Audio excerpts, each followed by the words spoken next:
My name is Mzwanele Tshishonga, also known as Rez Inyanzi. I'm a lens-based artist from Ukokrotyiswa. We're sitting at my exhibition, Ukokrotyiswa kwelinye. It's a body of work that was inspired, I think, by trying to challenge how the medium functions. My work mainly as a photographer, and I understand photography to be a medium that is about documenting and preserving and archiving, but it was about also thinking how the same medium can be used as a way to imagine different realities, as a way to engage with world making in a different way. And I think what inspired the work was traveling to a residency in Ghana, where I felt I was faced with different circumstances in terms of what I'm used to working as a documentary photographer. It put me into a space of really questioning what documenting people means, especially in a space where you are a foreigner and you don't really understand the culture that much.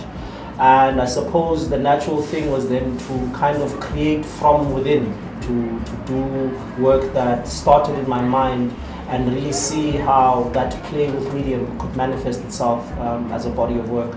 And that's what we have here. I think what it also means to me, man, is just validating knowledge systems that feel ignored. It's validating the whole idea of amatongo and perhaps thinking about the dream space as a valid creative space.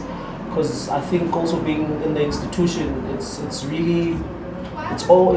too much about facts. It's too much about what can be proven. And I think life exists in other forms and ways. The play with color here, as opposed to my other works that are in black and white, Ukokrotyiswa is really about form more than it is about the complexity of color. I'm really interested about the what is happening in the frame. Whereas I think with this work, also where it started, Ghana was such a colorful place to visit. The fabrics that I was working with would have been lost had I chose to go for a black and white look. So I think because they operate as different things as well, whereas Ukokrotyiswa is more of a documentary project and Ukokrotyiswa kwelinye is more of an imaginative project, the use of color felt so natural. It felt like there's more that I could unearth in the language that I was trying to build by opening myself up to color in that way. And also for the works to kind of hold different identities, because I think they function differently, and the use or the lack of use of color kind of helps me emphasize that. The work also kind of plays with the idea of Afrofuturism.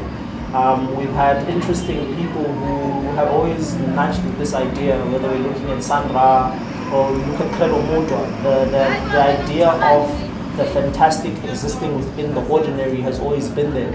And I think for me it was quite interesting to extend that conversation with a photographic vocabulary, to be like, how do I add to those ideas, or how do I explore those ideas using lens-based media? So how this exhibition came about with the art house is, so I'm doing my honors at the Wits School of Arts. So at the end of the semester you have to put up work, but mainly it's done in the format of an exam. You put it up, they come, they check it out, they give you a mark. But for me it felt weird, man, to make work for examiners. And I really requested that the work be up for a month so that it could be shared as an actual exhibition. And they've asked me to kind of extend the lifespan of the work here by another month, which is cool. But also, like, art house is such an interesting space. Like, a lot of people walk past here, and it's like it presents this shop front kind of vibe, which I think is quite interesting. You don't stand at a shop front unless you see something that interests you. So I wanted that format where you're not forced to look at it because you're in a gallery, but only if it catches your eye as you walk past would you stand and give it a moment.